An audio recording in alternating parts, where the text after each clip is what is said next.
Bonjour à tous et bienvenue dans ce nouvel épisode de 60 minutes montre en main. Vous me connaissez peut-être, je suis Quentin Liénard derrière la page Instagram 1 minute montre en main. Ici, c'est le format long, 60 minutes pour aller dans la profondeur avec évidemment un invité parce que tout seul, j'ai pas assez à raconter. 60 minutes montre en main, c'est le podcast qui s'intéresse à ceux qui font, à ceux qui vivent et à ceux qui font vivre l'horlogerie. Aujourd'hui, un profil que j'ai pas encore vraiment reçu puisqu'on reçoit un designer, un nom qui m'a été soufflé plusieurs fois par d'autres invités. Mon invité, c'est Éric Giroux. Bonjour. Bonjour Quentin, Ça va? très bien. Merci d'être venu, Eric. Un nom connu, hein, si on s'intéresse au design horloger. Tu as travaillé avec énormément de marques. Ça fait maintenant un peu plus de 25 ans que tu es designer horloger. Oui. Donc, on va revenir sur ton parcours. On va voir comment tu travailles, comment tu penses l'horlogerie, comment tu vis la chose. Et puis, on va faire un petit jeu à la fin.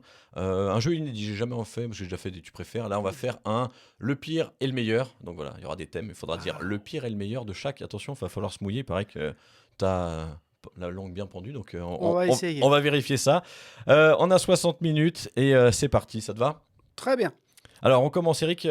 Tu es né à la Chaux-de-Fonds, au cœur du réacteur horloger, évidemment. Et pourtant, pas forcément dans une famille ultra branchée horlogerie. Non, pas du tout.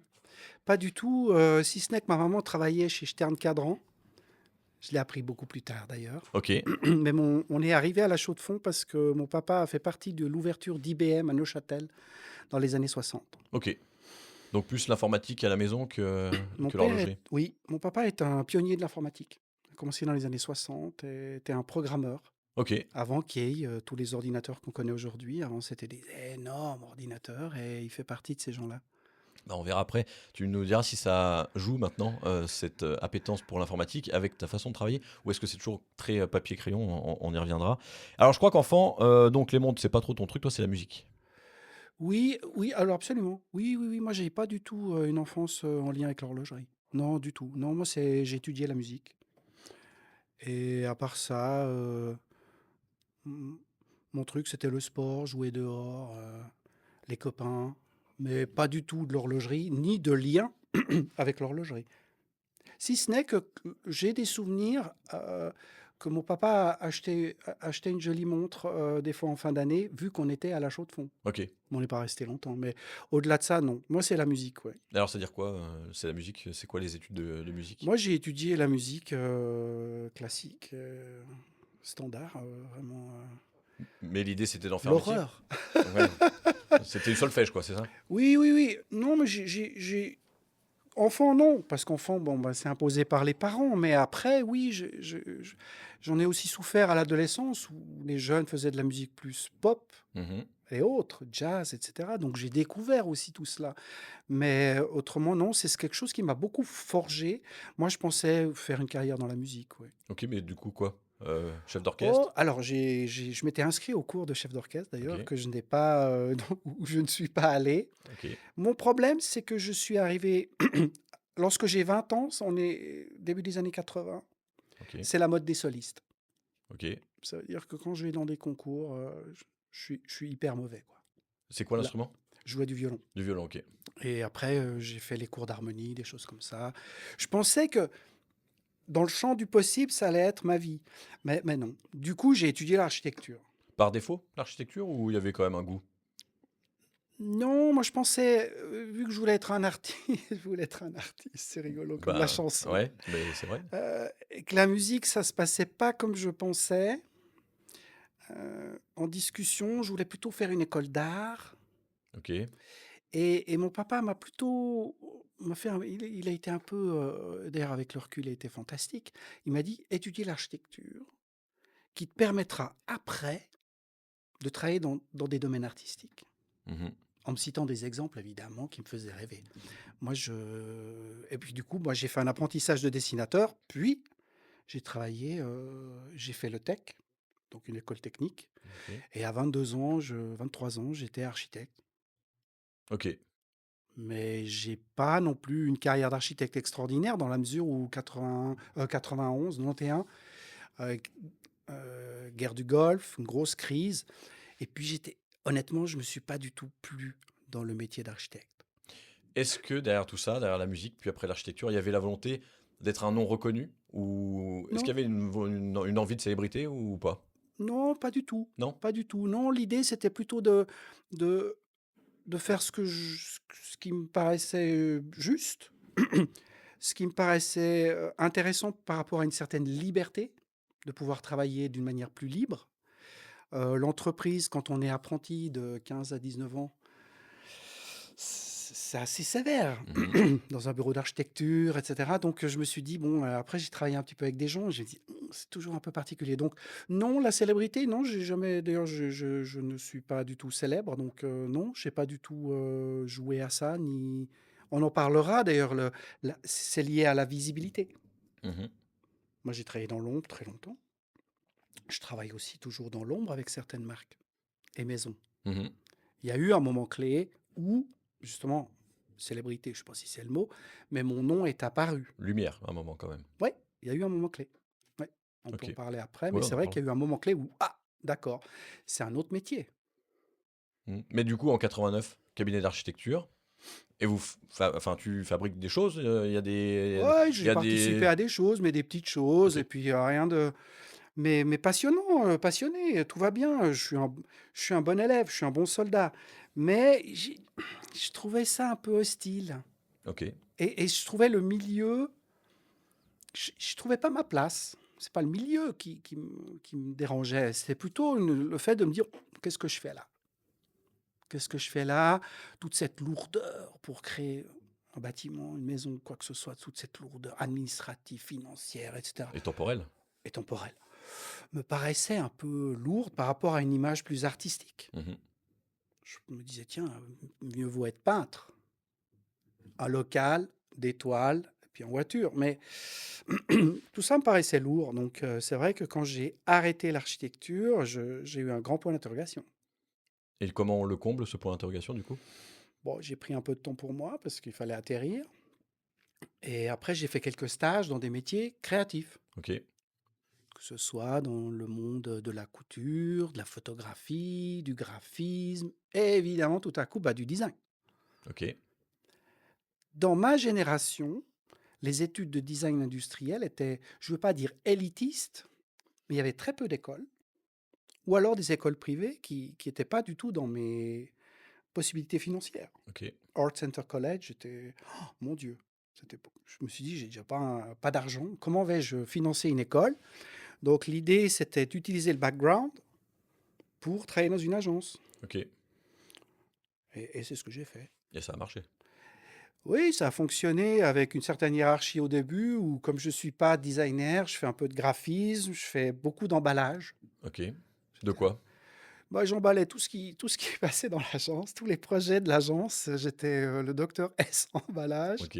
On a même eu des prix où je me prenais au jeu à créer des cartons, des emballages et tout ça. Je trouvais ça fantastique, et puis en parallèle, bah, évidemment, comme je travaillais dans un bureau où il y avait des designers, ça m'a permis de commencer à gamberger, à me dire: «Tiens, qu'est-ce qui se passe?» C'est un peu comme ça que ça se passe, et là, on est fin des années 90.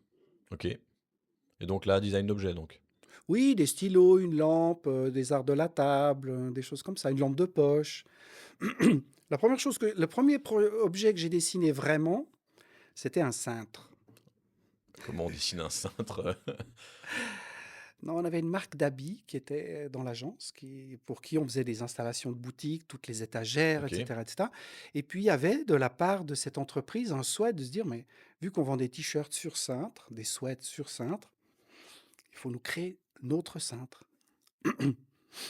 Et moi, j'ai trouvé ça fantastique. Je me dis: «Tiens, dessiner un cintre, c'est génial». Puis voilà, puis j'ai dessiné un cintre, et comme je dessinais pas en 3D, bah, c'est aussi un sujet. Moi, je suis d'une génération où j'ai dessiné les maisons entières au crayon, sur papier calque.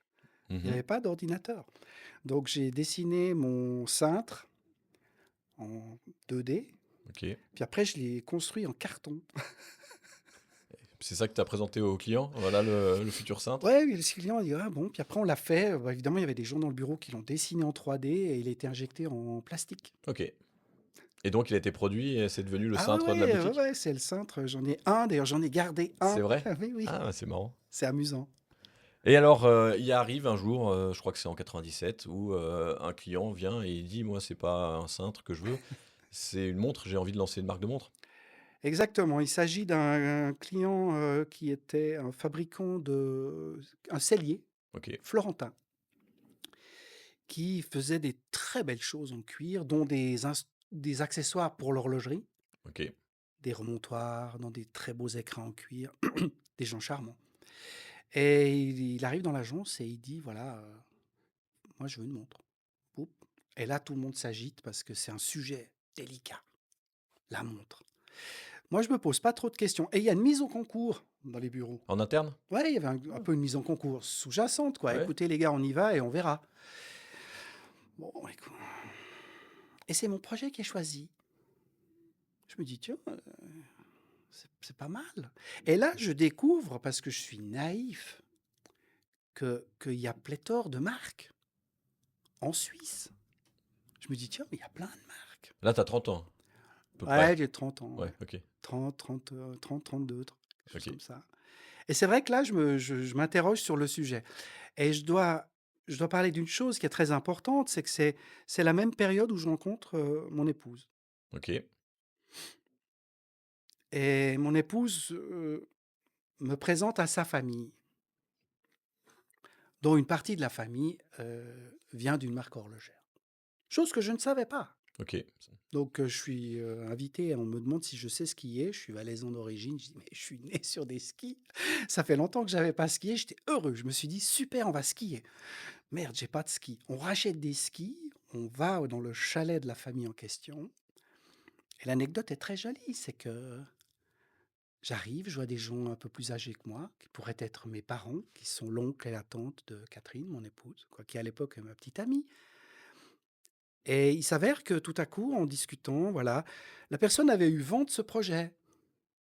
Je dis: «Ah, tu fait ci, t'as fait ça et cetera et qu'est-ce qui se passe?» Ben je dis: «Écoute, moi j'aimerais bien, me lancer, ouvrir mon agence, dessiner des montres, mais» et la personne, c'est Jack Heuer. Le hasard est bien fait, quoi. C'est très amusant et il avait préparé toute une série de bouquins qu'il avait reçus, qu'il avait plus besoin, avec des dédicaces amusantes d'ailleurs et il me dit: «Voilà» et il me dit: «Ben écoute, je peux te donner un contact, c'est Mido». Parce qu'il avait travaillé avec le CIO de Mido dans d'autres aventures, je crois les lecteurs LCD à l'époque, OK, pour IDT à Hong Kong. OK. «Allô, bonjour, excusez-moi» et puis voilà et Jack a toujours été quoi, a longtemps été, je sais pas si on appelle ça un mentor, mais une personne de référence qui me disait: «Voilà, qu'est-ce que tu fais? Comment tu fais? Fais attention».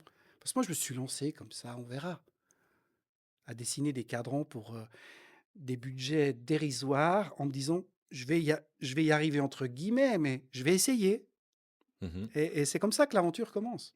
Et à ce moment-là, il y a pas l'envie de lancer une marque, tout simplement? Alors ça m'a jamais effleuré. OK. Même après avec une certaine visibilité, certaines personnes sont venues me voir en me disant: «Voilà Eric, on fait Eric Giroud, machin, on met ça sur le cadran, dessine-nous ta marque de montre et tout» et c'est quelque chose qui je pense pas que je suis fait pour ça. OK. C'est quoi le problème? C'est les allers-retours, c'est les choix, ou c'est parce que quand on est designer, on fait le dessin et puis après, il y a une partie où il nous appartient plus. Ouais, mais ça me plaît. OK. Bah, donc c'est peut-être pour ça que de devoir aller au après le dessin, avoir le proto, dire: «Ah finalement c'est peut-être ça qui bloque, non?» Peut-être, je sais pas, c'est aussi peut-être la formation d'architecte qui dit que on construit, on livre et puis on passe pas à autre chose. Mais le bâtiment ou la maison individuelle, par exemple, on va pas visiter une maison individuelle qu'on a Dessiner, ouais. dessinée. Bon, coucou les gars, je viens dîner chez vous ce soir, je vais voir comment ça se passe. Donc il y a aussi cette éducation qui fait que non, j'ai jamais pensé à ça. J'ai eu des élans sur certains autres sujets en me disant, tiens, je pourrais faire ça. Mais il faut pas oublier que je travaille seul Mmh. et que c'est dense. Il y a beaucoup de choses. J'ai beaucoup de sujets, j'ai pas mal de projets. Et c'est vrai que sur ce sujet-là, l'énergie à mettre en place, parce que j'ai beaucoup accompagné des gens qui ont créé des marques. Et Ouais. je vois l'énergie qu'ils mettent pour juste arriver à implanter la marque sur des marchés. Mmh. Moi, je suis pas un bon vendeur OK. d'entrée de jeu. Je sais pas trop faire ça. Résultat, non, non, Oui, puis en non. plus, J'imagine que s'il y avait une montre Éric Giroux, ce serait une montre d'indépendant ou en tout cas une montre à un certain prix, donc il faut aller draguer les collectionneurs. Et là, c'est même plus vendre, c'est vraiment aller, les chercher, quoi. Oui, oui. Moi, j'aime bien participer à l'aventure de certains. OK. C'est comme ça que j'ai travaillé, c'est comme ça que j'ai fait ma «carrière» entre guillemets. J'aime bien être, c'est un métier de service Mmh. et on rentre, on sort, Justement, chez Mido, vous n'êtes pas embauché, vous êtes indépendant, vous avez Ah créé. non, ouais, non, non, on me dit: «Voilà, il y a tel modèle de montre. Eric, qu'est-ce que tu penses de faire un cadran?» Ah Bah, OK, j'ai au début, c'est juste, des éléments, Au début, on est alors voilà, je suis rentré par la toute petite porte et heureusement que l'humilité que j'avais dû apprendre avec la musique et l'architecture m'a beaucoup servi. Je me suis dit: «Bon, bah, on fait un bout de cadran, on apprend à comment c'est construit, on commence à comprendre comment ça fonctionne et cetera et après, on avance un petit peu, il y a un projet complet». Puis l'anecdote, elle est amusante parce que à l'époque où je travaillais pour Mido, sur le même plateau, il y avait une porte vitrée avec Tissot. Et OK. moi, je regardais Tissot, je me suis dit: «Le jour où je peux passer cette porte, c'est Noël». Donc Tissot, c'était le Graal à ce moment-là? Complètement. OK. Je regardais pas du tout, en haut et cetera. Évidemment, je regardais l'horlogerie parce que je m'étais immiscé dans ce monde-là. Mais je regardais, je me disais: «Bon», chaque fois que j'avais un meeting chez Mido, je me disais: «Il faut que je passe le cap, il faut que je rencontre quelqu'un là-bas et comment je fais?» Et c'est ça s'est fait. OK et donc il y a une montre qui est sortie? Oui, alors au début j'ai recommencé l'examen. OK. Un bout de Ah, c'est cadran, des reparti du début, conseils, des trucs. avec Bah, d'abord Tissot? des cafés, qu'est-ce que tu en penses? OK. Voir si qui c'est ce mec? Les places étaient prises. Oui, parce qu'en interne, eux, ils ont des designers, j'imagine? Ah, je ne savais pas ça. Non? OK. C'est des questions qu'on pose pas trop. Ah ouais, On bah, essaie de se placer OK. et du coup, effectivement, j'ai rencontré quelqu'un d'extraordinaire et puis j'ai d'abord, fait un ou 2 cadrans, OK. plus petits, plus grands, machin et cetera. Des petites factures. Puis un jour, on m'a convoqué, puis j'ai fait la PRS 516. On est en 2000. Projet complet. La boîte, bracelet métal, le quartz, machin, le chrono, le truc. Waouh! Un budget. Waouh! Qu'est-ce que c'est que et là, j'étais vraiment très touché et ça m'a beaucoup touché et j'oublierai jamais les gens en question, des Fabio Vinieri, le CEO, je sais plus son nom, mais ça va me revenir. Thiebaud, monsieur Thiebaud. Je Oui, merci, merci, merci, merci et du coup, ça a commencé comme ça et Et j'y ai pris goût. OK et du coup, là, 100 pour Mido et Tissot ou Ah petit bah, à après petit, j'essaie de on tape gratter un d'autres peu, portes? Ouais. mais je suis assez mauvais. OK. Je suis assez mauvais. Dans le fond, je fais des rendez-vous et on me dit: «Oui, vous viendrez nous revoir quand vous aurez travaillé dans le luxe, ou dans le haut de gamme, ou ceci ou cela». Donc je compte sur des ren je me dis: «Il faut que je rencontre des gens» et tout est basé là. Tout est basé sur des rencontres OK. et il y avait Baselworld qui était un énorme salon avec, ouais, du fournisseur à la montre avec des marques. Mmh. Donc pendant quelques jours, voire une semaine, c'était le moyen de rencontrer des gens et c'est là que l'aventure commence vraiment, humainement. Et alors comment on va rencontrer des gens si on n'a pas le droit de leur dire pour qui on a travaillé ou ce qu'on a fait? Il y a quand même On a quand même le droit de Oh là, on a le montrer. droit de le OK, dire donc c'est vrai que je vais au salon, je vois les gens de Mido, je vois les gens de Tissot, ils présentent d'autres gens, c'est ça? voilà. Ah de puis il y a en général les jouets, quoi, les produits sur lesquels j'ai travaillé, je les ai pas vus. Donc: «Ah voilà Eric, un tac, un café, un chocolat, super». Donc ouais, je suis dans le truc. Mais j'attends un peu, je me dis: «Bon, il va y avoir quelque chose qui se passe». Puis dans certains cas, il c'est pas là que ça se passe, c'est un salon pour vendre. Mmh. Donc on se fait des fausses idées, on est là en disant: «Ouais, mais moi je cherche un peu de travail, c'est où?» et je fais des rencontres diverses. Bon, je vais un peu chez Tagueillère parce que je suis un peu introduit par Jack à l'époque, maintenant et cetera, mais bon, il se passe pas grand-chose, la barre est haute. Mmh. Marque historique et cetera, fantastique. Et puis j'ai un accès qui est un peu, qui est pas mon genre. J'ai pas l'habitude d'être, «pistonné» entre guillemets. Ouais. Donc même quand Jack est arrivé, lorsqu'il y avait Babin, j'ai jamais, j'ai eu un projet, oui, mais c'était pas encore le cas. Non, je fais des rencontres et je rencontre, par exemple, Peter Spickmarin. Mmh. Je vois cette montre, je me dis: «Tiens, c'est intéressant». Je rencontre le gars, c'est super intéressant. Il est installé à Rolle, après le salon, je l'appelle, je vais le voir et puis là, il y a une relation qui s'installe. C'est le premier qui m'explique comment ça marche. OK. Oui, parce que là, à ce moment-là, dessiner, OK, mais la conception, la construction, la notion complète de la montre, c'est pas une passion? Non, mais c'était relativement simple. Quand on est architecte, on apprend à construire, donc OK. carrure, fond, lunettes, glace, étanchéité, et cetera. C'est pas si compliqué. Je reçois des dessins, je commence à dessiner en 3D, je commence à m'interroger sur le sujet. Non, mais par contre, il y a la partie mécanique, Mmh. où tant que j'étais dans le pas le bas de gamme, c'est méchant de dire ça, mais chez Tissot ou Mido, on me dit: «Voilà, le mouvement, c'est un état X». Je reçois une fiche technique, diamètre, hauteur, position des compteurs, par exemple, hauteur Mmh. de tige de couronne et puis salut Berthe, On l'emboîte, ouais. on emboîte. Tandis que là, je rencontre un horloger qui m'explique, il me dit: «Voilà, il y a un barillet, il y a un train de rouage, il y a un organe réglant» et où c'est extraordinaire, c'est que ça m'ouvre une autre nouvelle fenêtre. Je me dis: «Ah! Je suis chez quelqu'un qui est capable de concevoir un moteur, qui Mmh. est capable de concevoir une marque» et je le rencontre au tout début et c'est vrai que j'allais à la foire de Bâle avec Peter. Ah OK. On partageait l'appart, on vivait la foire. Alors moi, je cherchais du «boulot» entre guillemets, des mandats et lui, il faisait la promotion, De ces pièces, quoi. de ses pièces. OK. Donc après, le soir, on mangeait ensemble et avant, on allait boire un verre avec d'autres personnes que lui connaissait ou que je connaissais et cetera et c'est là que ça commence à que je rencontre un que je commence à rencontrer des artisans Mmh. et je me rends compte que c'est c'est pas si simple toute cette affaire. Il y a pléthore de métiers. Mmh.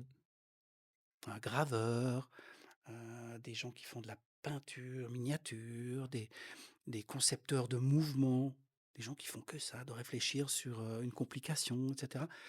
Waouh! Je me dis: «Mais attention les vélos là, j'ai mis les pieds où?» Et vous avez mis les pieds, enfin, tu as mis les pieds bien comme il faut parce que ça finit chez Harry Winston. Et là, Oui, quand on parle de complications, il y a eu deux trois beaux projets.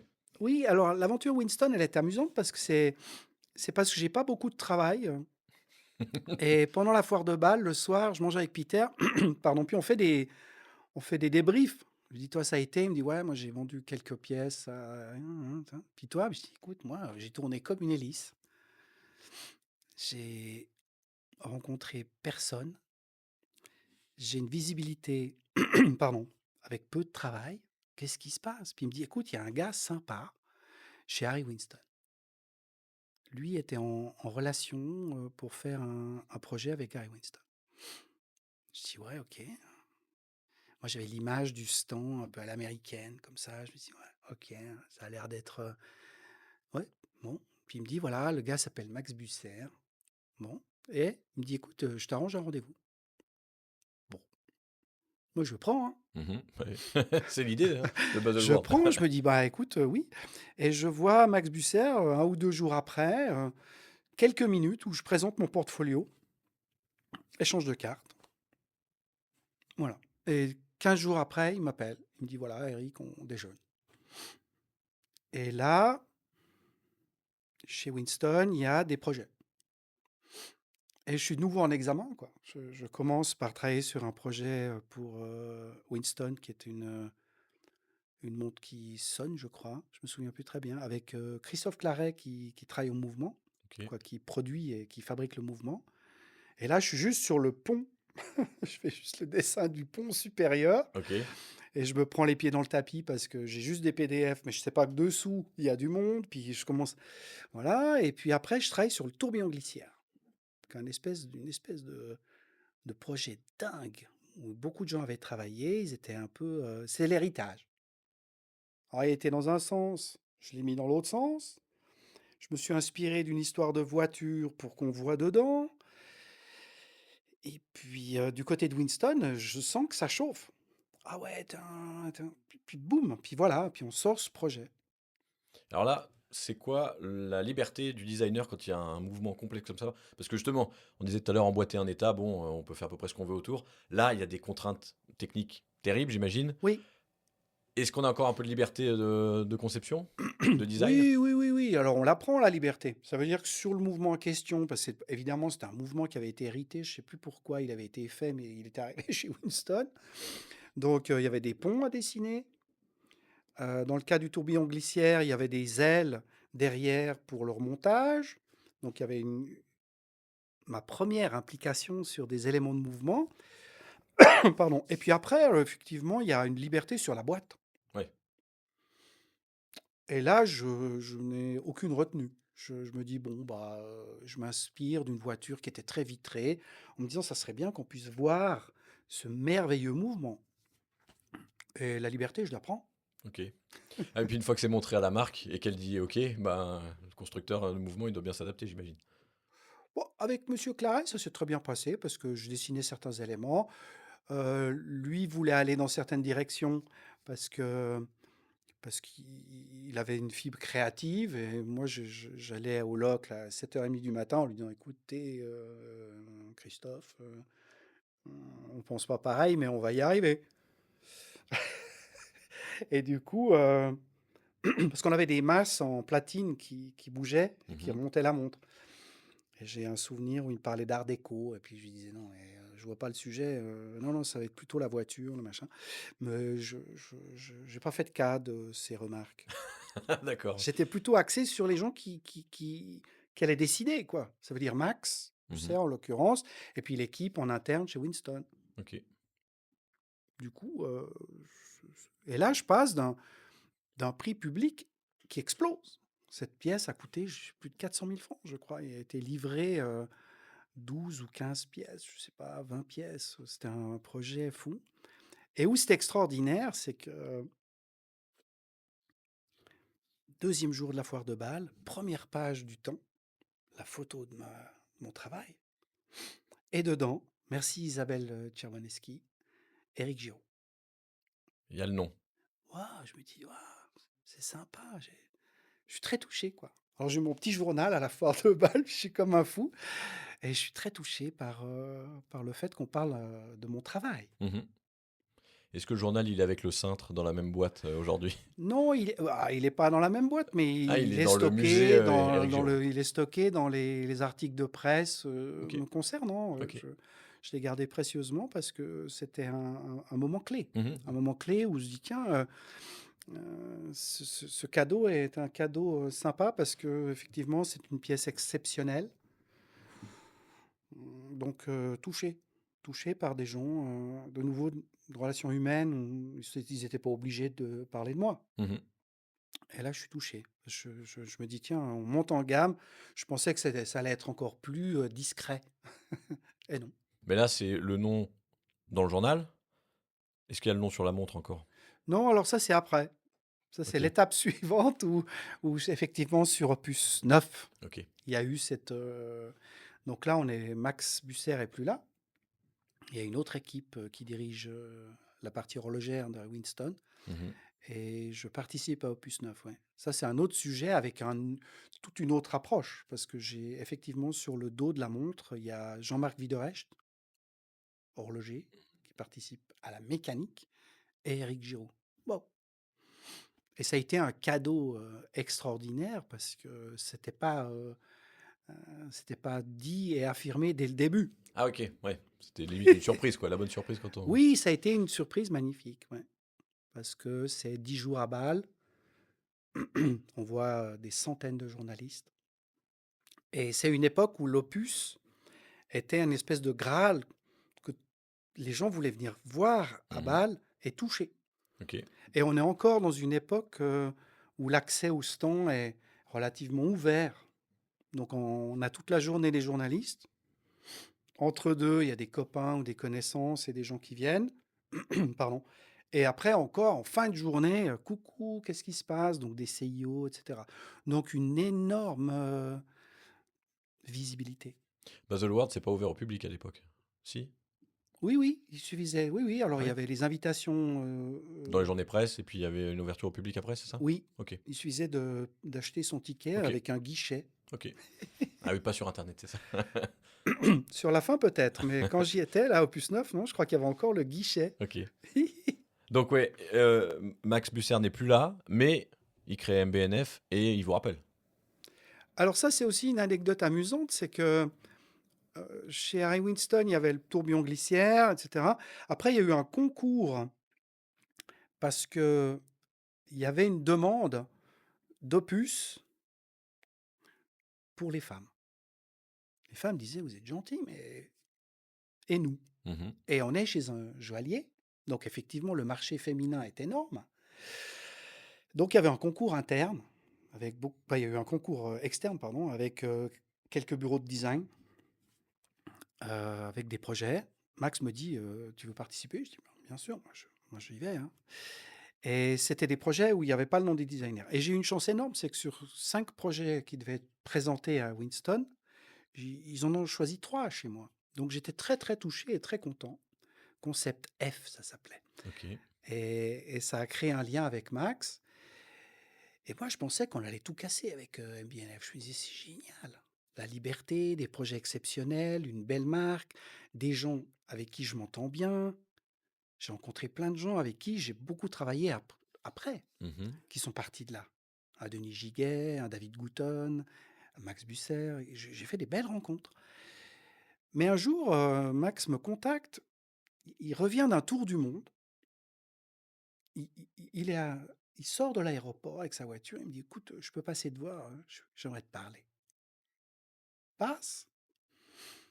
Et à l'époque, j'habitais en ville. Et il se pointe. C'est fin de journée. Bon, j'ai un petit bureau à la maison. Ferme la porte. Je vais créer ma marque. Et pour moi, c'est un choc parce que d'une part, je me dis c'est extraordinaire, puis d'autre part, je me dis on est en train de bien travailler chez, Ouais, chez c'est Harry dommage, Winston. ouais, on casse un truc, on casse une dynamique, ouais. On casse quelque chose. Et là, on démarre les projets pour MBNF. OK. Et ça, MBNF, est-ce qu'on peut dire qu'Éric Géroux, tu es le designer de la marque ou pas vraiment? En ce qui concerne les montres MBNF, HM, LM, etc., MAD, Mmh. c'est mon travail avec Max. OK. Je dirais le designer, c'est pas le mot parce que c'est vraiment un travail, on travaille ensemble. Même ce matin, on a eu un Zoom les deux où on travaille ensemble. OK. Toujours, on a toujours travaillé ensemble. Max a des idées, des envies, des visions, des rêves. Mmh. Et il y a une entente extraordinaire où on se dit les choses vraiment. Et il me parle, il me dit, ouais, qu'est-ce que t'en penses de ci? Moi, je vois ça comme ça, etc. Ça part d'une phrase. Des fois, il fait des croquis. OK. Hein, il adore faire des croquis. Il m'envoie des croquis. Non, mais je dis ça parce que il n'y a pas de tabou. Ça veut dire qu'il dessine très mal. Mais le Ah, il y a dessin pas de tabou en effet. non, mais le dessin est là. L'intention est juste. Mmh. Donc, il me dit, ouais, regarde et tout. Ah, ouais, et puis, sur cette base-là, c'est pour ça que moi je suis pas un fervent des beaux dessins. C'est pour ça que je dis ça. Et il me fait un croquis. Puis je me dis, ah non, de Dieu. Tac. Moi, je travaille. Dès que j'ai quelque chose à montrer en 3D, etc., salut Max, qu'est-ce que t'en penses? Puis c'est reparti. Puis il y a un échange constant entre lui et moi, jusqu'à... après, il y a les équipes, hein, bien sûr. Et Mmh. maintenant, ça a grandi aussi. Mmh. Donc nous avons évolué notre manière de travailler. OK. Mais c'est vrai que à ce jour, la majorité des pièces MBNF sortent de la tête de Max et de mon travail de designer. Ouais. Et la Mat 2, c'était vraiment Éric Giroux qui était mis en avant là pour le coup? Oui, alors la MAD 2, c'était effectivement un choix de Max, parce qu'il s'est dit MAD 1, c'est Max. C'était son idée, tac, tac, tac, etc. Donc il a lancé ça, parce qu'on avait voulu lancer quelque chose de moins cher, Mmh. bien avant MAD. OK. Mais c'était pas le bon moment par rapport à MBNF. OK. Et tout à coup, il y a eu le moment clé où Max s'est dit, il faut qu'on lance quelque chose. Il faut qu'on soit dans cette gamme de prix, gna, gna, gna, etc.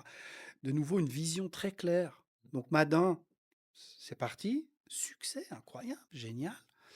Et Max me dit: «Bah, Mad 2, ça pourrait être toi».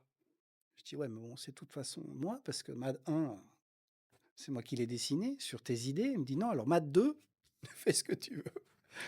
Et alors, est-ce que c'est un cadeau, ça? De dire, C'est un magnifique cadeau, c'est un c'est le résultat aussi d'une collaboration, d'une amitié, d'un état de confiance, oui, c'est génial parce qu'on a fait Mad 2 aussi à ma façon.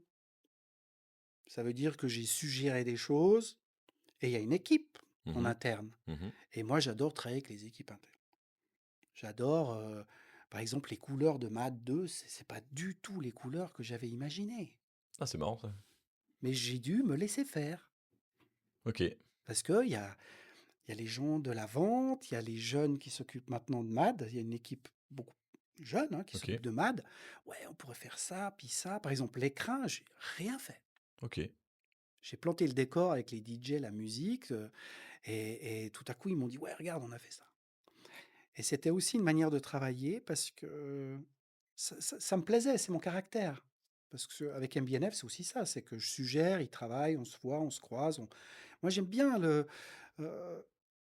le réflexe qu'un constructeur prenne le projet, hein, et puis Mmh. qui développe et qui se dit, bah, tiens, là, je vais faire ça, puis ça. Puis, puis il me convoque, on discute, je me dis, ah bah oui, moi j'avais vu ça comme ça, mais ça a un peu changé. Et se laisser faire. Et ça, c'est quelque chose, avec MAD, c'est vraiment un travail d'équipe. D'ailleurs, on a eu un prix Mmh. et j'étais pas là. Et Max me dit: «C'est ton prix». Puis je dis: «Non, c'est pas mon prix, c'est le prix d'une équipe. Faut le mettre, ce prix doit être dans le bureau de MAD». Oui, c'est un beau cadeau, c'est une belle histoire, on a bien rigolé, on a ouvert tout un univers et ce qui est touchant, le cadeau, c'est que cette montre, elle plaît. Mmh. Ah C'est pas bah, tout de faire un projet où il y a pardon, le nom, et cetera. C'est que ça fonctionne bien. Je reçois des messages encore, hier, j'ai reçu un message. Dès que quelqu'un en reçoit une, sur les réseaux sociaux, oh, ben, en t'attendant avant, là, j'ai reçu, d'un journaliste, une vidéo. Il est là: «Regarde Eric, j'ai reçu la bleue». Ah, bon, super. Donc le cadeau, il est là. Le OK. cadeau, il est sur, le retour de quelqu'un qui porte la montre, qui l'a reçue et qui est content de l'avoir, et qui veut, dire: «Coucou Eric, tu vu, j'ai la montre». Et qui a eu la chance d'être tiré au sort. Voilà. Donc alors ça, c'est une autre conversation. Mais oui, c'est un beau cadeau, Non, parce que des fois, on peut se dire, des contraintes, c'est bien parce que ça guide la réflexion. Là, si on te donne une page blanche, on dit: «Débrouille-toi». Des fois, c'est un peu justement le syndrome de la page blanche. Je sais pas ce que je vais faire, quoi. Alors, pour être très sincère, moi, j'avais dessiné il y a en 99 une pièce qui était en forme d'amande, Mmh. qui avait dessus un masque, qui n'a jamais été fabriqué pour 1000 raisons et ça a toujours ça s'appelait Invader d'ailleurs. Elle était drôle cette montre et c'était mon premier projet perso. OK. Bon, tiroir, et quand on me dit Math 2, je me suis dit: «Cette histoire, elle était bien». Et puis je trouvais très très intéressant de faire une montre par rapport à Mad 1, de faire une montre qui était pas trop grande et puis qui soit agréable, qui soit sympa. C'est-à-dire quand je la prends dans la main, c'est comme un galet, elle est gentille. C'était ça l'idée. Après, il fallait formaliser. Par exemple, l'idée de mettre l'heure sautante, c'est Max qui m'a dit ça. OK. Je tergiversais, puis à un moment, il me dit: «Ouais, mais pourquoi on fait pas une heure sautante?» Ils Je doivent dis: s'amuser dans les équipes chez MBNF, hein, quand il y a des idées comme ça qui arrivent. «Ah, il y a des anecdotes extraordinaires où sur une phrase, il peut y avoir 6 mois de Ouais, c'est développement, ça. où le constructeur, il fait: c'est pour de vrai? Oui, oui. Lis les sous-titres, c'est pour de vrai». Oui, mais c'était, de nouveau une collab, comme j'ai aidé Max sur la 1, Mmh. Max m'a beaucoup aidé sur la 2. OK. C'est ça le deal, comme on dit. Même si j'aime pas ce mot-là, mais on travaille comme ça avec l'équipe. OK. Bon, ça, c'était le parcours. On Oui. a été pas mal. Maintenant, ce qui serait pas mal, c'est de regarder un peu comment on travaille quand on est designer et puis parler un peu de l'industrie. Notamment, depuis tout à l'heure, je parle du secret, puisque il faut savoir qu'il y a plein de montres que tu as dessinées et où ton nom n'apparaît nulle part et où tu as même, je crois, signé des clauses de non-divulgation ou en tout cas où tu n'as pas le droit d'en parler. Oui, alors ce qui se passe, c'est qu'on cède des droits, et dans ces droits, souvent, on cède aussi le fait de ne pas, de ne pas parler de la participation en tant que designer au projet en question. C'est lié à certaines marques, c'est lié à certains... C'est pas un problème. Ok. Est-ce que c'est du coup, ça veut dire que des fois tu as dessiné des choses qui te plaisent pas, mais Ah parce non, que. jamais ça. Ah, d'accord. Ah non, alors ça, pardon. Non, alors ça, c'est un autre sujet. Moi, je présente jamais des dessins qui me plaisent pas. Ok, même si c'est les directives de la marque, elle dit je veux ça, toi tu rentres dans les cases, mais ça te plaît pas, non, ça tu y vas pas. Non, mais ça m'est jamais arrivé. Ok. Honnêtement, Non, non, mais. j'ai jamais rencontré ce genre de conversation. Oui, ça m'est eu arrivé d'avoir des conversations où je me dis, mais qu'est-ce qui se passe? Mais je peux très bien remplir le contrat avec les volontés en question, Mhm, et de ces volontés-là, je peux en faire quelque chose d'autre. mhm, ouais. Il faut y trouver son propre plaisir. Moi, j'ai pas cette amertume. L'amertume, c'est quelque chose que je ne cultive pas, et je ne propose rarement des dessins. Je propose jamais des dessins avec lesquels je ne suis pas en accord. Ok, Ça, je fais pas. ok. Donc, des fois, c'est le calvaire. Parce que le brief est tordu, il est impossible, il est... Oh, je me dis, mais dans quelle affaire je me suis lancé? Et en même temps, c'est mon problème de trouver des solutions qui leur plaisent, qui me plaisent, et etc. Ça, c'est le grand secret. Moi, je me plains pas. Ok. Ah non. Et alors, autre démarche, est-ce que tu arrives avec un cahier avec des dessins et tu dis salut, j'ai ça, est-ce que vous voulez le faire? Et puis tu fais la tournée des marques? Jamais. Jamais. Ok. J'ai essayé de faire ça au début. C'est aussi une stratégie qui existait quand j'ai Mhm, commencé. Certains designers dont je tairai le nom tournaient avec des, des projets dans des fours en plastique. mhm, J'ai essayé, c'est pas mon truc. ok. Parce qu'on dit toujours, ouais, ok, j'aime bien ça, mais. Ouais, faut tout refaire. Hmm. Donc, et puis dans le fond, il faut travailler avec. Ça veut dire qu'il faut se faire ami avec les contraintes. Il faut comprendre la marque. Dans certains cas, les marques, elles ont des histoires longues, Mhm, des ADN, c'est pas un joli mot, mais tout un historique, tout un patrimoine, etc., etc. Donc, il y a déjà beaucoup d'éléments. mhm, Donc, à ce niveau-là, je suis pas inquiet. Si c'est une nouvelle marque, c'est une autre aventure. Il faut créer tout ça. On crée avec les gens. Les gens qui créent des marques ont des visions. Bon, pas toujours, c'est vrai, mais ont dans la plupart des cas des visions assez claires de ce qu'ils veulent. mhm. Ou alors ils font confiance à des gens comme moi pour que je trouve le chemin stylistique qu'on va prendre. Alors c'est quoi le plus intéressant ou en tout cas le plus confortable? Je sais pas, les Il y en deux, a les deux peuvent être différents. ouais. Travailler pour une marque qui a une longue histoire en disant faut vraiment respecter l'ADN de la marque ou au contraire avoir quartier libre pour faire une création. C'est deux choses tellement différentes. Lorsqu'on travaille, par exemple, pour une belle maison de la place Vendôme, Mhm, hein, on va pas citer de marque, mhm, dans laquelle, quand vous arrivez, vous dites, mais j'ai jamais travaillé dans cet univers. Je ne le connais pas. Culturellement, je suis complètement nul. Il y a tout un apprentissage. mhm, Et cet apprentissage, il est extrêmement enrichissant. Parce qu'au-delà de ce que je vois, j'imagine, les a priori, etc., je vais rencontrer la marque. Je vais m'imprégner. Et ça, c'est un travail qui met en question, parce que tout à coup, ce que je vais dessiner, je n'avais jamais imaginé. Et je me découvre sous un autre angle. oui, puis j'imagine que c'est même le job, tu te nourris de ça Ouais, pour la suite. oui, et c'est extrêmement intéressant. Et de nouveau, je dis, il faut se laisser un peu faire. Ça veut dire que on va voir l'équipe, on rencontre les gens du patrimoine, on se rend compte qu'on ne connaît rien du tout de cette marque ou maison, souvent des maisons, hein, et que il y a un apprentissage. Mais de nouveau, l'architecture m'a permis cela. Ça veut dire quand on est mandaté dans certaines circonstances, il y a tout un environnement qu'il faut appréhender. Mhm, L'historique, si on transforme, par exemple, un bâtiment dans une ville, il y a l'évolution du quartier, etc., etc., etc. Donc, il faut lire des livres, faut, faut, faut se nourrir. Et ça, c'est aussi un sujet. Donc, c'est cette nourriture qui permet d'accéder. Et puis c'est un jeu, mais au début, au même titre que les tout premiers projets chez Tissot. Mmh. Qu'est-ce qui m'arrive? Qu'est-ce que je fais là? Pourquoi je suis là? Qu'est-ce qui se passe? On m'a fait confiance. Et là, ça devient intéressant. Donc, c'est toute une autre approche que quelqu'un qui arrive en disant, voilà, je vais travailler avec tel horloger, je vais créer une nouvelle marque. Et là, je suis face à quelqu'un Mmh. avec des rêves, des ambitions, une vision. Tandis que dans une marque plus historique ou une maison historique, je suis face à des gens, bien sûr, mais qui sont comment dire ça? C'est des gens qui travaillent pour cette maison, Ouais, c'est les gardiens du des gardiens du temple. ouais, les gardiens du temple. Donc je suis une pièce rapportée. Donc je dois travailler avec eux. Il y a la politique, il y a tout ça aussi, bien sûr, mais il y a c'est des ambiances complètement différentes. OK, Je ne vais pas citer de marque, mais entre c'est vrai, une maison de la place Vendôme et MBNF, c'est pas le même travail, c'est OK. pas la même attitude, c'est pas le même temps passé.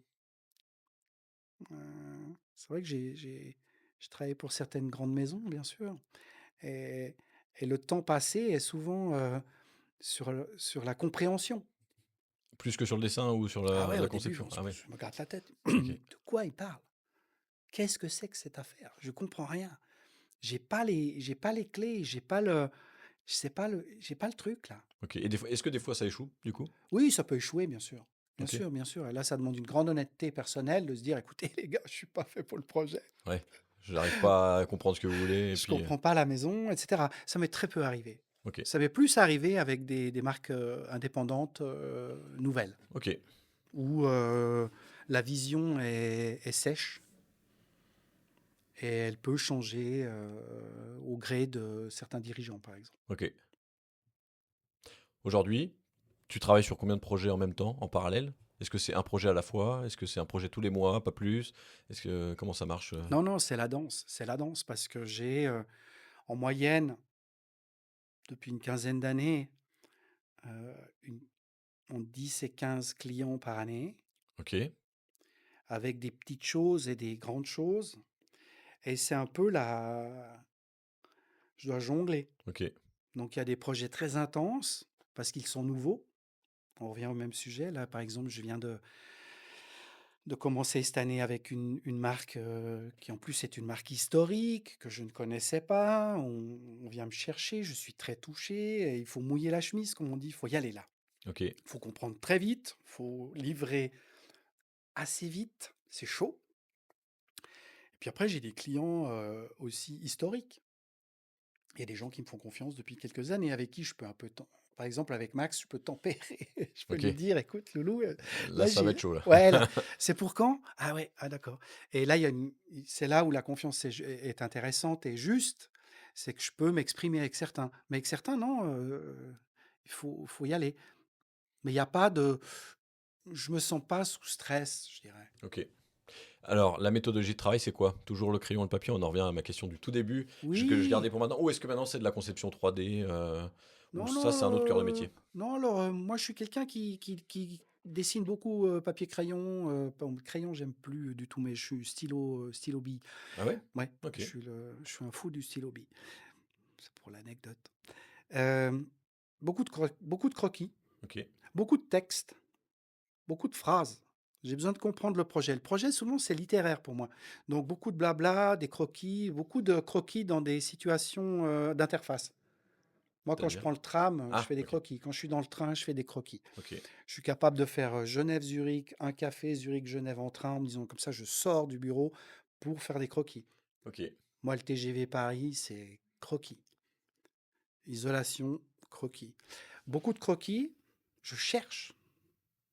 Un projet, c'est d'abord des idées. Donc, je dois trouver des pistes. mmh, C'est quoi, c'est quoi ce projet? C'est quelles idées pourraient être? Donc, il m'en faut quelques-unes. Je ne peux pas partir avec une seule idée parce que je vais être confronté. Donc, c'est d'abord des idées, des croquis, des idées.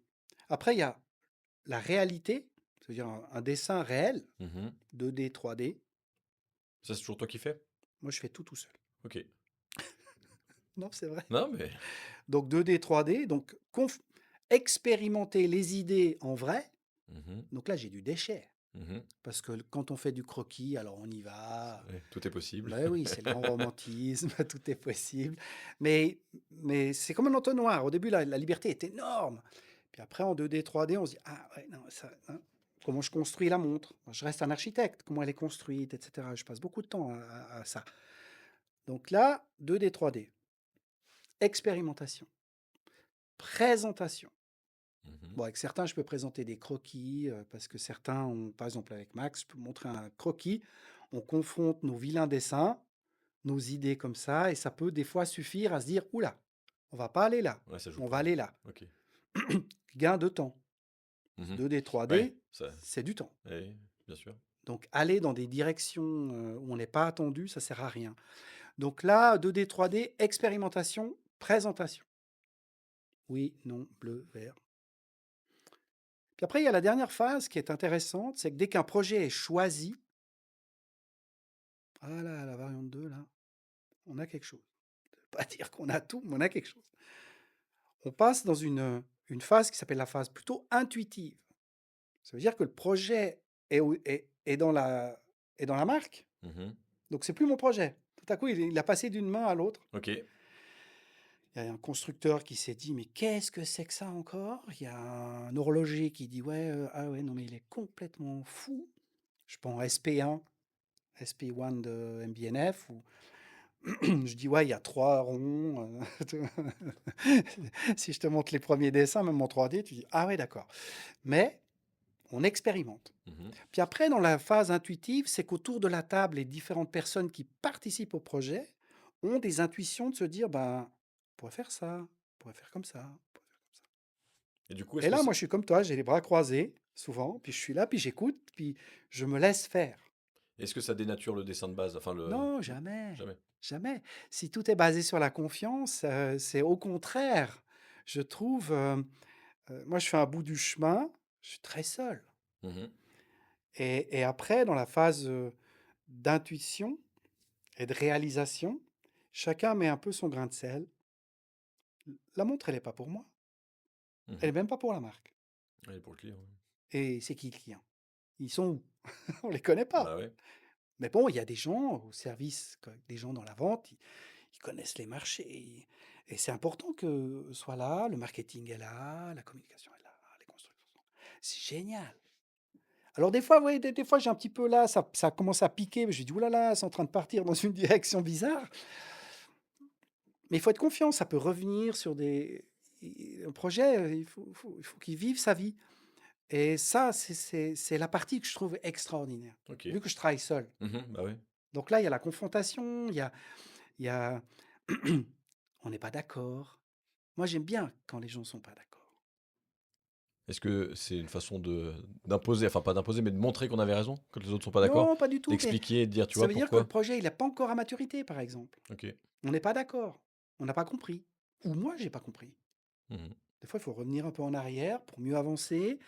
Hem, mais c'est passionnant ça. C'est la phase passionnante, où Ok. on peut faire des tonnes de dessins, parce qu'il y a des mangeurs de dessins. Il y a des gens, on dirait qu'ils les mangent. Il faut en faire beaucoup. Et puis après 30 variantes de cadrans, Eric, la première était la meilleure. Quel enfer. Mais il a fallu faire le chemin. Pour se rendre compte que c'était la première, la meilleure. Ça arrive. Ça demande un peu du détachement, mais c'est intéressant. Moi, c'est quelque chose qui me parle et je n'ai pas de souci avec ça. Ok. Je dirais jamais qu'ils ont choisi la pire solution. Non, jamais je dirais ça. Ok. La solution, elle est commune. On a choisi la pire solution. Oui, et puis c'est quand même eux qui décident. Ouais, bah oui. Faut qu'on passe au jeu, parce qu'on arrive à la fin des 60 Ah, minutes. Ah ouais, il nous reste 5 allez, minutes, on si je joue. dis pas de bêtises. Donc, le jeu, le pire et le meilleur. Donc, un thème, et tu dois me dire le pire et le meilleur que tu as eu dans expérience que tu as eu dans cette situation. Par exemple, le pire moment d'une journée type d'Éric Giroud et le meilleur moment d'une journée type d'Éric Giroud. Oh. Bon, le meilleur moment, c'est le décollage, c'est le matin. J'adore le matin, je suis du matin. Ok, Le pire moment, bah, ça va être si je dois travailler le soir. ok. Je déteste ça. Même étudiant, je détestais travailler la nuit. je suis une poule, je sais pas, il y a un problème. Je préfère me lever à 5 heures. Avec les idées Et fraîches. ouais, ouais, ouais, j'aime bien le matin. La nature, le matin me parle. Et en même temps, le soir, je sais pas, j'ai pas envie. OK. Le pire et le meilleur projet de ta carrière? Le pire. Le pire, c'est un projet, j'ai pas le droit de dire lequel, mais c'est un projet où j'y ai mis vraiment beaucoup de moi-même. Mmh. Et et puis je suis sorti, avant la fin du projet parce que j'ai tout à coup, il y a eu un changement dans l'organigramme qui fait que je suis sorti, les pieds devant. Mais le projet a quand même, abouti? Oui, Ah ouais, et OK, je n'ai même pas le droit d'en parler, à vrai dire. OK. J'ai cédé les droits, j'ai dit: «Au revoir monsieur, dame». Et c'est assez douloureux parce que je vois ce projet et je trouve intéressant, Mmh. mais je suis écarté du projet. OK, ouais, C'est pas très agréable. Ça m'est j'imagine. pas arrivé souvent, mais ça m'est arrivé et j'ai trouvé ça, le poids du juridique peut être terrible. Mmh. Et alors le meilleur projet pour être un peu plus, Le meilleur optimiste? projet, le meilleur projet, c'est celui qu'il y a maintenant. Le prochain, ouais. Ouais, c'est celui qui c'est les projets qui sont en route parce que c'est eux qui me nourrissent et qui me font, vivre moralement, intellectuellement. La pire rencontre et la meilleure rencontre dans l'horlogerie? Bon, la meilleure rencontre, je dirais que c'est des gens comme Max, comme François-Paul Journe. Je vais dire, pour synthétiser, la meilleure rencontre, c'est les gens qui sont inspirants. OK. Et les pires rencontres sont des gens qui sont justement pas inspirants. Il y en a Il y en a. qui qui vous L font par exemple, ils arrivent et ils vous font sortir par rapport à vous avez coûté beaucoup trop d'argent, je ne sais ah! pas, ou voilà. Et ça, c'est des conversations qui sont ridicules parce que si un produit se vend, on gagne de l'argent. Mmh. Et le produit se vend, c'est ni grâce ni à cause de moi. Il faut des équipes. Mmh. Mais il y a oui. Donc il y a un peu de rancœur quand même là? Il y a Ça peut ça arriver, paraît bah, ouais. mais ça se dissout, ça va, tant pis pour eux. La pire et la meilleure partie dans le design d'une montre? Est-ce qu'il y a vraiment un aspect qui est pénible? Non, je dirais non.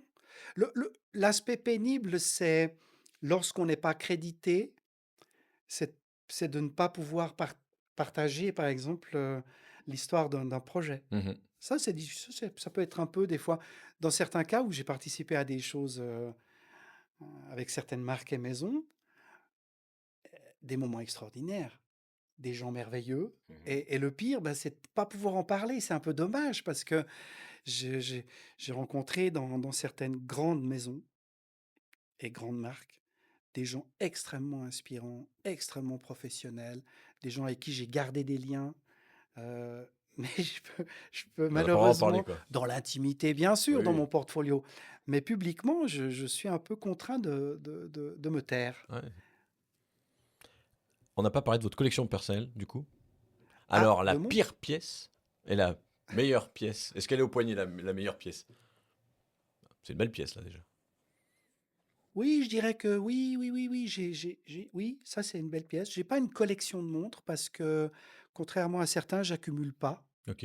C'est-à-dire que quand je suis fatigué, parce que j'aime bien porter les montres, Mmh. contrairement à certains qui les stockent. Donc moi, je les porte, je vis avec. Et c'est vrai que ce que je porte aujourd'hui, c'est une montre que j'affectionne particulièrement par cette magnifique élégance et cette simplicité et ce magnifique travail. Et en plus, c'est quelqu'un que inspirant en On peut plus. dire qui c'est ou? Oui, François-Paul Journe, un chronomètre bleu. Et la pire montre que non, après bon, je porte une SP1 de MB&F. C'est la pire? Non, non, ça c'est aussi je vais dire, c'est la seule pièce que j'ai dessinée que je porte. OK. Surprenant. Non, parce que les MB&F sont beaucoup trop grandes. Moi, j'aime les montres classiques, les montres simples et cette pièce, je la porte avec énormément de plaisir et de fierté. Elle symbolise 20 ans de travail et cetera. C'est quelque chose de très profond pour moi, OK. au-delà de tout. La pire montre, mais j'ai pas de pire montre. Qu'est-ce que j'aurais? Non, j'ai pas de colibri. Et alors une, J'ai jamais acheté pour acheter. OK. Je Je consomme des montres d'horloger parce que je trouve que sans eux, il y aurait rien du tout d'intéressant dans l'horlogerie et c'est vrai que les montres d'horloger, non, j'ai pas de pire. Ou un achat, un regret? Non. Non? Et alors du coup, question puisqu'on parle d'achat, est-ce que on t'offre une pièce quand tu la dessines? Ou est-ce qu'on te propose de l'avoir à un prix accessible ou pas du tout? Ou c'est tu fait ton job, C'est t'as un été payé sujet que pour ça j'évite. C'est un sujet que j'évite et on n'a parce que jamais proposé de te dire: «Bah tiens, on t'en donne une», bah, on m'a proposé, je vais être, MBNF, c'est clair. Ouais, Là, j'ai été très touché et après 20 ans, cette pièce est magnifique. OK. Mais j'ai jamais, non. Non? Je sais pas si c'est quelque chose qui se fait C'est dans une question qu'on me pose souvent, mais déjà je me projette pas. Je me projette pas parce qu'en général quand la montre en question est sortie, s'il y a de la fidélité, je suis déjà en train de travailler sur un autre projet. mmh. Donc j'ai déjà oublié. OK, Et puis je suis pas quelqu'un qui accumule. OK. Et étonnamment, j'ai peu travaillé sur des pièces qui sont des pièces que j'aimerais porter. Ouais, c'est marrant ça. Mais quand même en étant fier des dessins.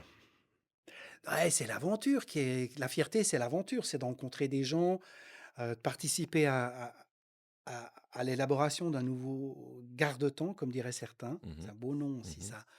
Heu, Fierté, je ne sais pas, mais c'est touchant quand même. Mmh. Moi, je suis touché, parce que depuis une quinzaine d'années, on me téléphone. «Voilà, bonjour monsieur Giroud, on aimerait travailler avec vous. Est-ce que vous avez du temps?» C'est un luxe extraordinaire. Ouais. C'est plus agréable, je pense, que d'aller à Baselworld, partager un appart et puis de aller chercher les gens. L'un amène l'autre, Ouais, bien sûr. mais je vais pas dans les salons, gratter à la porte parce que je ne sais pas faire et j'ai cette chance-là. Donc cette chance-là, faut l'honorer, faut l'honorer, faut être éduqué. Pourquoi la montre à droite? Parce que je suis gaucher, D'accord. Réponse donc comme je dessine, c'est bien d'avoir la montre, à droite. OK. J'ai Est-ce tous les que défauts moi. ah ouais, c'est pas moi qui l'ai dit. Je l'ai dit au début du podcast par contre, que ton nom a été recommandé, notamment par Sylvain Berneron qui m'a dit que ce serait intéressant, il avait raison. Est-ce que toi, à ton tour, tu as quelqu'un à me recommander, d'inviter ici? Heu, Quelqu'un de l'horlogerie, si possible, ça m'arrange, c'est le thème. Mais voilà, quelqu'un que tu verrais bien, s'asseoir ici. Moi, il y a une personne que je trouverais intéressante dans ton format, c'est quelqu'un, par exemple, comme Fabrice Deschanel. OK, je connais pas ce monsieur. C'est une personne, que je suis depuis longtemps. Pardon. Il a participé au projet ArtTime OK, et c'est quelqu'un qui a beaucoup travaillé avec, Giulio Papi, OK, donc qui a une carrière, de motoriste et qui est très intéressante. OK, donc de la technique, quoi. Ouais, mais quelqu'un qui a une sensibilité. OK, Autrement, je proposerais volontiers, un horloger comme Andreas Streller. OK, oh oui, ouais, c'est beau ça aussi, dans la complication. Oui et dans le parcours de quelqu'un qui a créé sa marque, mais qui a aussi, heu, une certaine, affinité avec, la création de mouvements, la création de complications, avec une touche d'élégance assez étonnante, assez belle. OK, bon, il faudra me donner les contacts, Avec plaisir. en off. Super, merci beaucoup Eric. 60 minutes montre en main, c'est terminé. On se retrouve tous les premiers lundis de chaque mois pour avoir un nouvel invité. Je vous invite à, suivre nos réseaux sociaux respectifs, hein, tant qu'à faire et abonnez-vous s'il vous plaît, à la page, YouTube de 60 minutes montre en main pour qu'on puisse faire une saison 2. Merci beaucoup Eric, au revoir. Merci, ciao.